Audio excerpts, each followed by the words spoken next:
Great lighting does not have to cost a lot of money. In fact, for 25 bucks from Walmart, you can light a great scene. Stay tuned to find out how.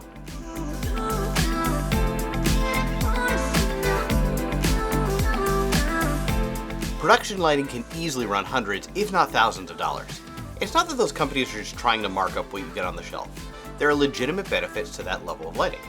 But when it comes to pulling off basic lighting on a budget, you can get 90% of the way there by spending little to no money. Last week we discussed different ways to light with the lights that you already own. If you didn't catch last week's video, check out the link in the description. First, the gear. For this lighting rig, I picked up everything at Walmart, but it's readily available from your local hardware store as well as Amazon. I've linked to similar gear in the description of this video. To replicate these setups, you're going to need the following: a 300-watt clamp light, a 300-watt bulb, daylight or tungsten. You're also going to need some stands, but you can get creative with how you rig these things up. When looking at clamp lights, you want to make sure you're getting one that can handle a higher wattage bulb. It's better to have a little more headroom in your lighting than something that's going to burn up with a stronger bulb. While LED bulbs do take less wattage to actually run at brighter levels, I always like to play it safe. Besides, there's literally a $1.50 difference between the two clamp lights. The lamp I bought is a ceramic mount, so it can handle higher heat levels. So what kind of bulb do you want to get? You can get either a daylight or a tungsten bulb. If you're going to film primarily with natural light, you want to go with a daylight bulb, which is 5,000 to 5,600K, and you'll see that number on the box.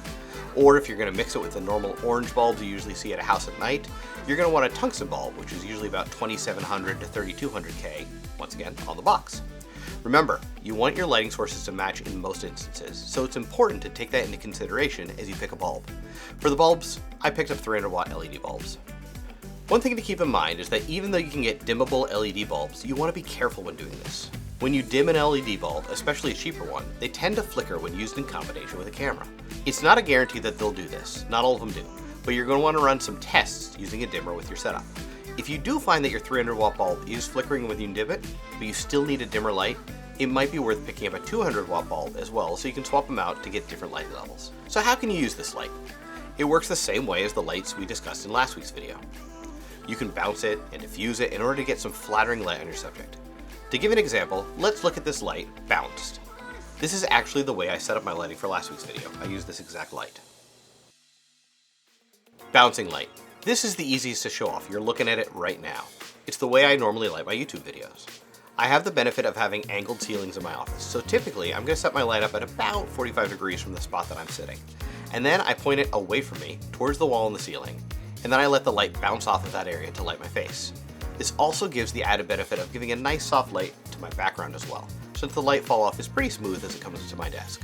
If you don't have an angled wall like this, you can pick up a poster board or a beadboard at your local store and use that to bounce the light back on your face. It works the same way.